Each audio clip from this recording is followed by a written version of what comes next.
Hi everybody and welcome back. My name is Melissa and this year I'm sharing 365 tips for frugal living.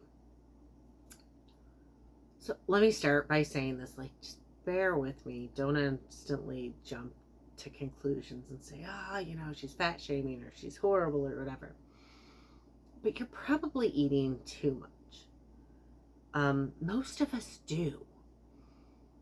I mean,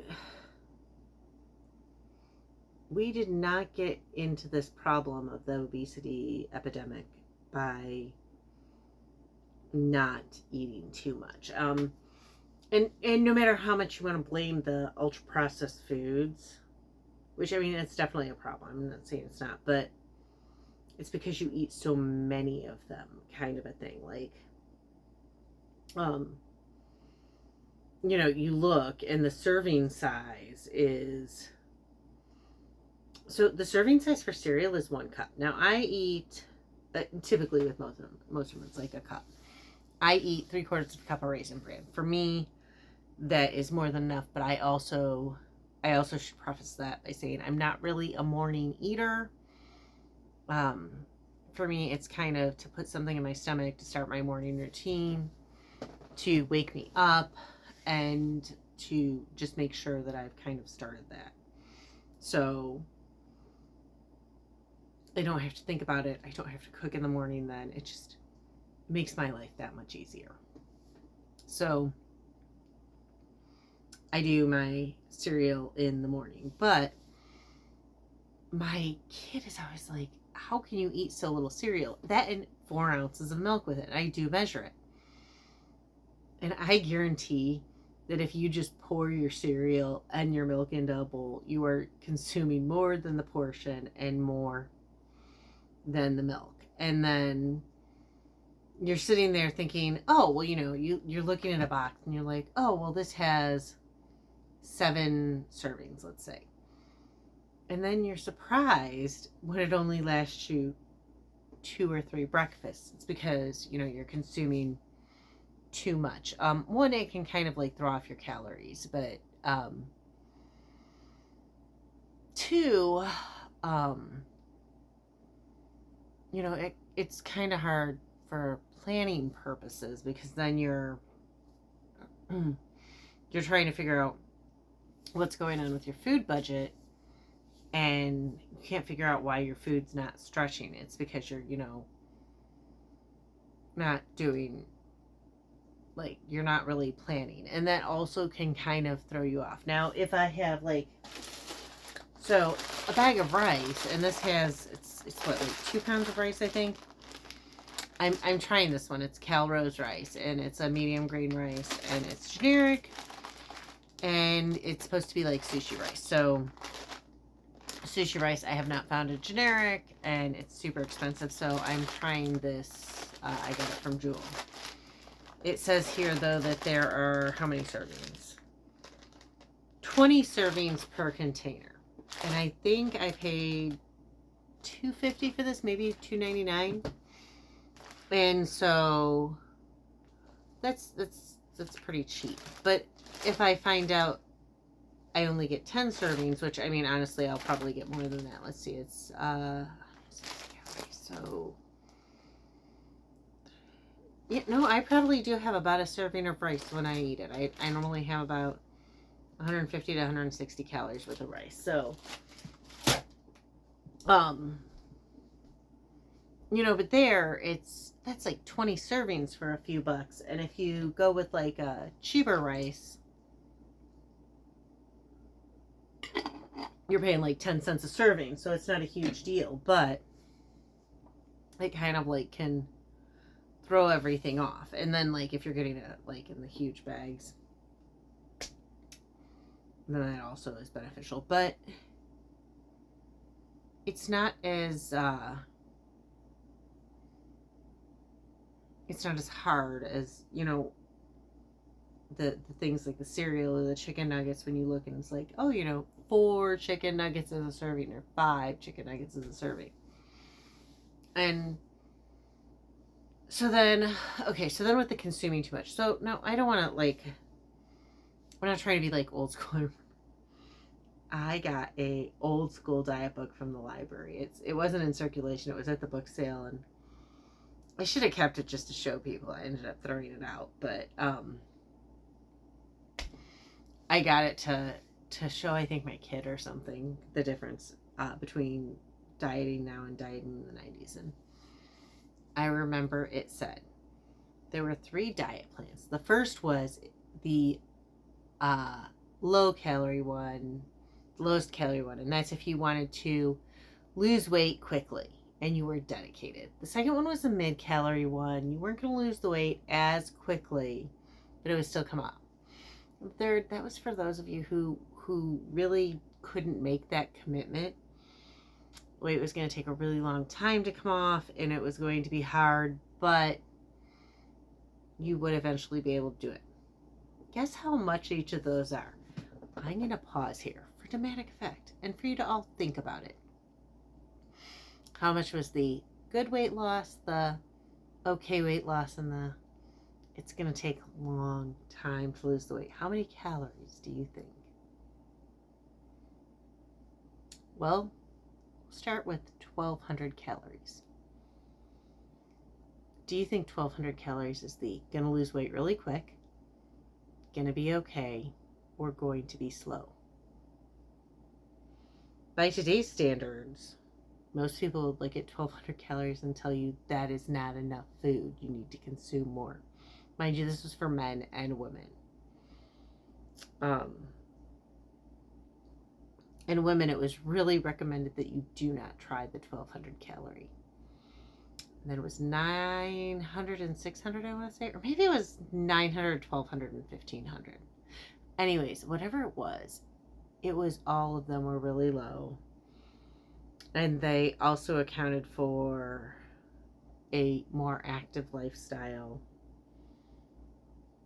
And if you were sedentary, it was like the 600, 900 calorie diet, whatever it was. And then I remember too, when I was younger, there was like this beach body diet of some sort, or I don't know, like Palm Beach diet. I can't remember, but I remember it was like mainly 600 calorie days, and then like 2,000 calorie day week. And there were 1 or 2 days a week where all you were allowed to eat were grapes. Grapes, that was it. Yeah, I like grapes, but boy. So it was kind of weird, but like, I'm not saying we need to go to those extremes, but if you pay attention, you're probably consuming more than you realize. It doesn't take much to hit like 4,000 calories. How many? Okay, so like, been a little hormonal this week. And so I was like, you know what, fuck it, I'll deal with it next week. I know I'm going to gain the weight. I don't care. I'll just take it off next week. And so, and plus it was my kid's birthday, and I also have a couple of anniversaries that are like traumatic for me. First week of August is like a roller coaster for me.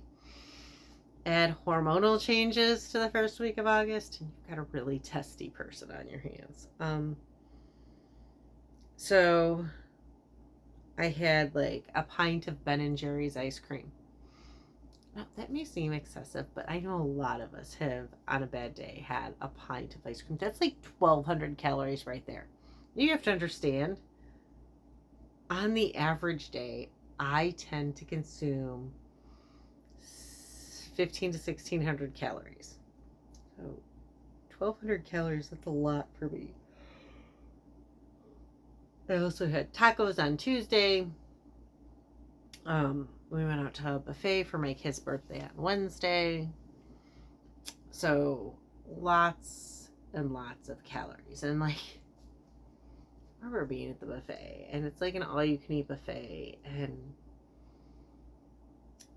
it was weird because I was like the skinniest person in the room. And that always feels weird to me. But I saw these people literally, or no, there was 2 guys that were skinnier than me, but they like were on dessert and leaving when we got there. And they were carrying their plates, these heaping plates of food, and they were so big, and they couldn't even wait until they got to the table. They were literally like holding the plate and putting their mouth in and eating like a dog on the way to the table. Just like, oh my God, I don't think I ever can go to this place again. It was so disturbing to me. Um, and I'm not one of those people like, oh, fat people shouldn't eat, but maybe, just maybe, like, we can, as human beings, wait until we get to our table and use a fork and knife instead of eating like a dog while you walk. And what bothered me about the buffet was just the complete and utter overconsumption. And when you eat too much, like, it just things like, if I eat too much, I sleep like crap. Like, it keeps me up. I'm so sorry. And it's not even like a stomach ache. It's like I have just given my body calories and now it needs to use said calories. So it thinks, like, if I've eaten too much, it thinks that it's supposed to stay awake. And then tummy aches can happen. All sorts of things. So, and the thing is that groceries are getting really expensive too. So, while you're trying to cut back on processed foods and ultra processed foods and cook more from scratch, also be mindful of both what you're eating and how much you're eating of it, because two, we're all under stress, work stress, and layoffs are stressful, and groceries are going up, and housing is going up. When everything's going up and your pay is going down, it's really stressful. And that's when you tend to overeat and overconsume, and not in a good way. I mean, I don't know when overeating will be good, but I remember when I would be, I was in school, single mom, working. I'd be doing homework at night and I'd be too lazy to even make myself dinner. So my dinner frequently was like a bag of potato chips or a sleeve of Oreos, like whatever I could just grab and eat as I typed up my papers and my essays and did all my assignments and, completed projects that were in a 3-inch binder. Yeah, 3-inch binder. Those are all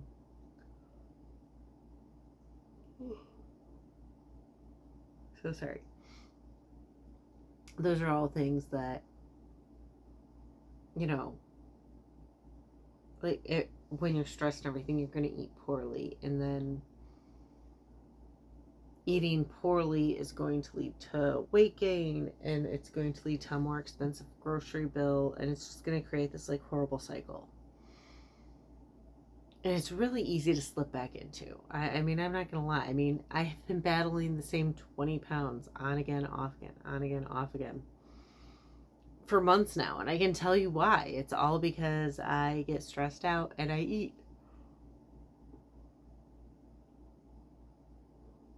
Then I gain weight and then I'm stressed and, then I fight to lose it again. And it's a horrible mess. So, my recommendation is to be mindful of what you eat, be careful of what you eat, and make sure you're just not overeating,